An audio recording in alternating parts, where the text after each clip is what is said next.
Friends, welcome to વર્ષ kitchen. કેમ છો બધા? હું છું વર્ષા. સુપર હેલ્ધી, ટેસ્ટી અને ઇઝી રેસિપીઝ જોવા માટે વર્ષ કિચન યુટ્યુબ ચેનલને સબસ્ક્રાઇબ કરજો અને સાથે જ બાજુમાં આપેલા બેલ આઇકન પર ક્લિક કરજો જેથી તમને આવનારા દરેક નવા વિડીયોઝની નોટિફિકેશન મળતી રહે. અને આજે આપણે બનાવીશું સુરતી લીલી મકાઈનો ચેવડો કે જે ઓરિજિનલ સુરતી રીત અને ઓરિજિનલ સુરતી સ્વાદ સાથે બનશે. અને મકાઈમાં સૌથી વધારે પ્રોટીન, B12 અને અઢળક વિટામિન્સ હોય છે, તો ચોમાસામાં લીલી મકાઈનો ચેવડો જરૂરથી બનાવીને ખાવો જ જોઈએ. આ પ્રકારની એકદમ જ તાજી, કૂણી, જ્યુસી મકાઈ પસંદ કરવાની છે. અમેરિકન મકાઈ લીધી છે, પરંતુ તે ગોળ દાણાવાળી હોય અને એકદમ રસવાળી હોય અને એકદમ તાજી હોય તેવી મકાઈ લેવી.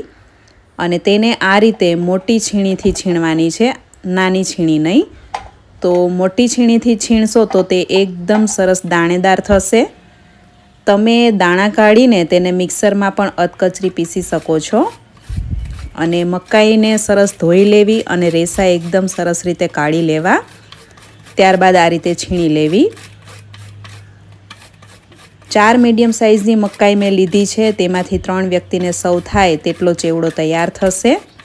અને આ સુરતી લીલી મકાઈનો ચેવડો એટલો બધો ટેસ્ટી, લચકાદાર બને છે કે મોઢામાં મૂકતા જ ઓગળી જશે અને તમે સુરતની સેવ ખમણીને પણ ભૂલી જશો એવો ચટાકેદાર બને છે. તો 2 મકાઈને છીણી લેવી અને 2 મકાઈને આપણે અલગ રીતે ઉપયોગમાં લેશું. તો આ રીતે મકાઈ છીણશો એટલે આવું તેનું દાણેદાર મિક્સચર તૈયાર થશે. તમારે સમય ઓછો હોય તો મિક્સરમાં પેસ્ટ બનાવી લેવાની.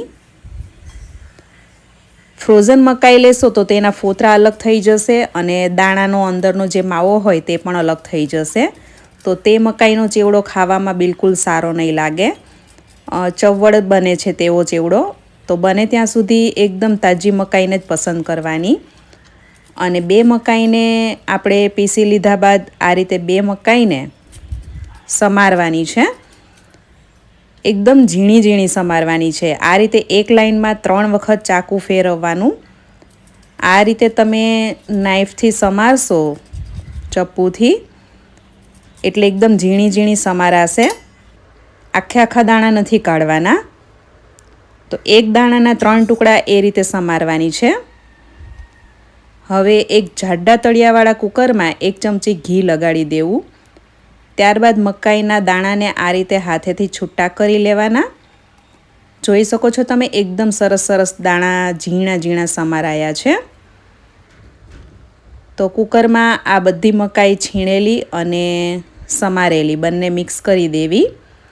જો આ રીતે તમે મિક્સરમાં પણ તેને વાટી શકો છો.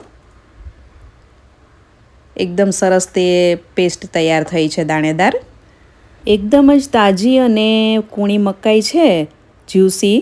તો આપણે તેને સમારી છે તો એકદમ સરસ દાણા રહ્યા છે, તે ફોતરાથી અલગ નથી પડ્યા. હવે તેને આપણે બાફવાના છીએ દૂધમાં. તો 1.5 કપ જેટલું દૂધ નાખવું અને જાડા તળિયાવાળું કુકર અને નીચે આપણે ઘી લગાડ્યું છે એટલે મકાઈ તળિયે બેસીને દાજી નહીં જાય. તો ખાસ ઘી લગાડવાનું. અને આ રીતે દૂધ એકદમ સરસ રીતે મિક્સ કરીને હવે આપણે કુકરને ધીમા ગેસની ફ્લેમ પર ચડાવી દઈશું અને 10 મિનિટ સુધી ધીમા ગેસની ફ્લેમ પર મકાઈને બફાવા દેવાની છે.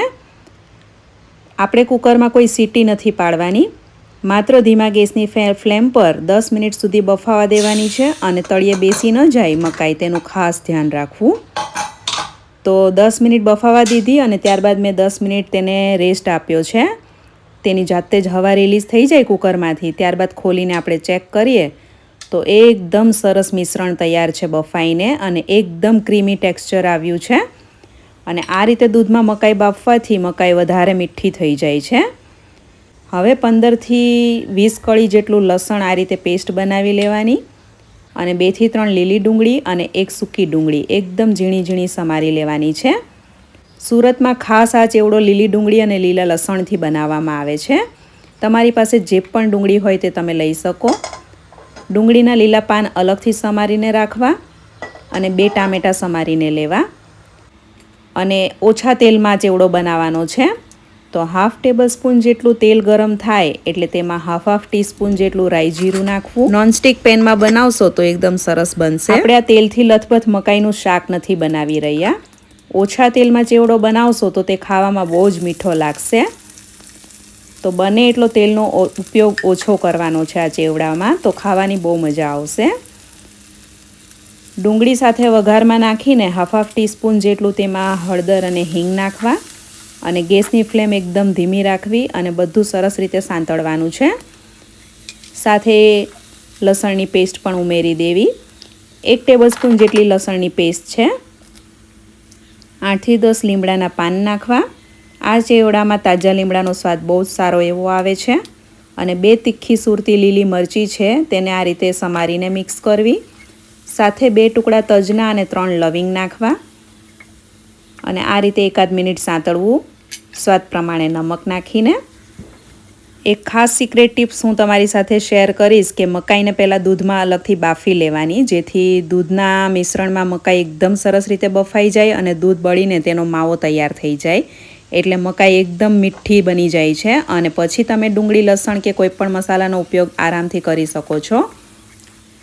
ડુંગળી લસણ સંતળાઈ જાય એટલે તેમાં 2 ટામેટાને આ રીતે સમારીને મિક્સ કરી દેવા અને ઢાંકીને તેને 5 મિનિટ સુધી ધીમા ગેસની ફ્લેમ પર થવા દેવાનું છે. 5 મિનિટ બાદ ખોલીને એક વખત મિક્સ કરી લેવું. મકાઈનો ચેવડો બનાવતી વખતે મકાઈ એકદમ સરસ રીતે બફાઈ જાય એ ખાસ જરૂરી છે, નહીં તો મકાઈના ચેવડાથી પેટમાં દુખે છે અને ગેસ પણ થઈ જતો હોય છે. તો પહેલાં આ રીતે 10 મિનિટ મકાઈ બાફી લેવાની અને ત્યારબાદ જ તેને આ રીતે વઘારીને મિક્સ કરવાની.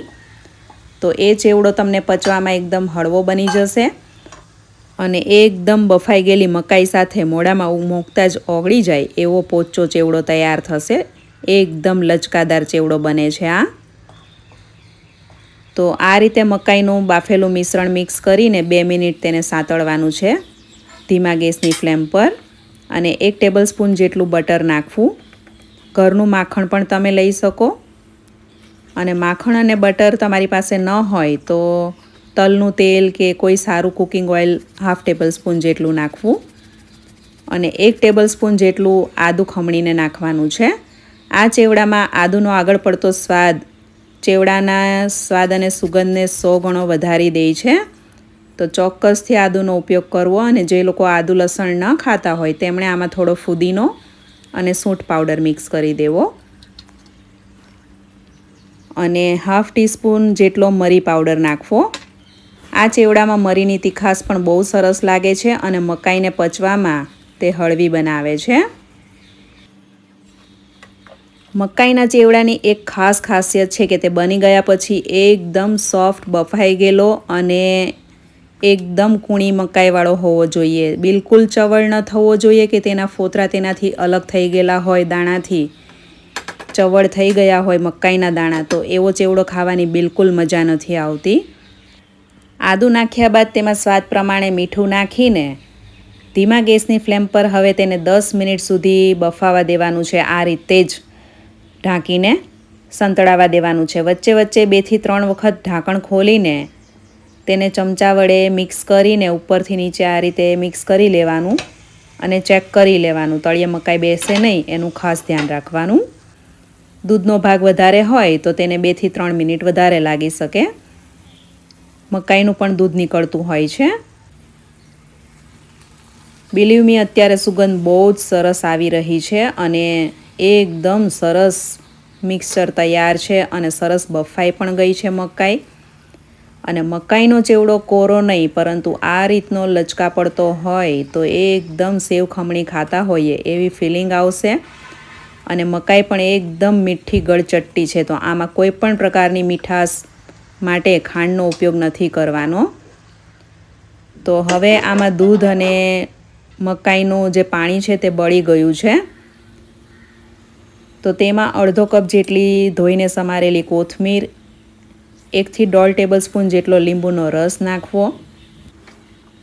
મેં આમાં મીઠાશ માટે કોઈ પણ પ્રકારની સુગર કે સુગર પાવડરનો ઉપયોગ બિલકુલ નથી કર્યો કેમ કે મકાઈ એકદમ મીઠી છે. અને હાફ ટીસ્પૂન જેટલો સંચળ પાવડર ખાસ નાખવો, બ્લેક સોલ્ટ. હાફ ટેબલસ્પૂન જેટલું સૂકું અથવા લીલું કોપરું અને હાફ ટેબલ સ્પૂન જેટલા શેકેલા તલ, 2 ટીસ્પૂન જેટલું ધાણા જીરું પાવડર અને 2 ચપટી જેટલો પાઉંભાજીનો ગરમ મસાલો નાખવો. કોઈ પણ સારી ક્વોલિટીનો ગરમ મસાલો તમે આમાં નાખી શકો અને લાસ્ટમાં જ નાખવાનું છે આ રીતે. આનાથી સુગંધ અને સ્વાદ જોરદાર આવશે. અને આ રીતનો લચકા પડતો ચેવડો બનાવવાનો છે, કેમ કે આ લીલો ચેવડો છે. તો સુરતનો ફેમસ જે સુરતી લીલી મકાઈનો ચેવડો હોય છે તે આ રીતનો લચકા પડતો જ હોય છે. તો ગરમા ગરમ ચેવડાને આપણે અત્યારે સર્વિંગ પ્લેટમાં સર્વ કરીશું. લીલી ડુંગળીના પાન છેલ્લે નાખીને મિક્સ કરી દેવામાં. અઢળક વિટામિન્સથી ભરપૂર એવો પૌષ્ટિક અને સ્વાદિષ્ટ મકાઈનો ચેવડો આપણે ગાર્નિશ કરીશું.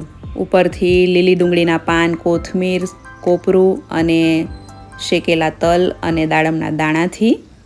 અને ઉપરથી તમે આમાં લીંબુનો રસ અને ચપટી ચાટ મસાલો પણ નાખી શકો.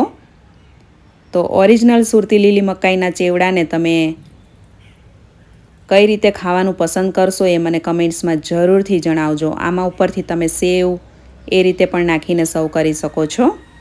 આજે મેં તમારી સાથે અમારા ઘરની ઓરિજિનલ સુરતી લીલી મકાઈના ચેવડાની રેસીપી શેર કરી. આશા રાખું છું કે તમને રેસીપી પસંદ આવી હશે. આ લીલી મકાઈનો લીલો ચેવડો તમે પણ ચોક્કસથી એકવાર બનાવીને ટ્રાય કરજો. તમને જો આ રેસીપી ગમી હોય તો કમેન્ટ્સ પણ કરજો અને વિડીયોને લાઈક અને શેર કરજો. Thanks for watching and stay healthy.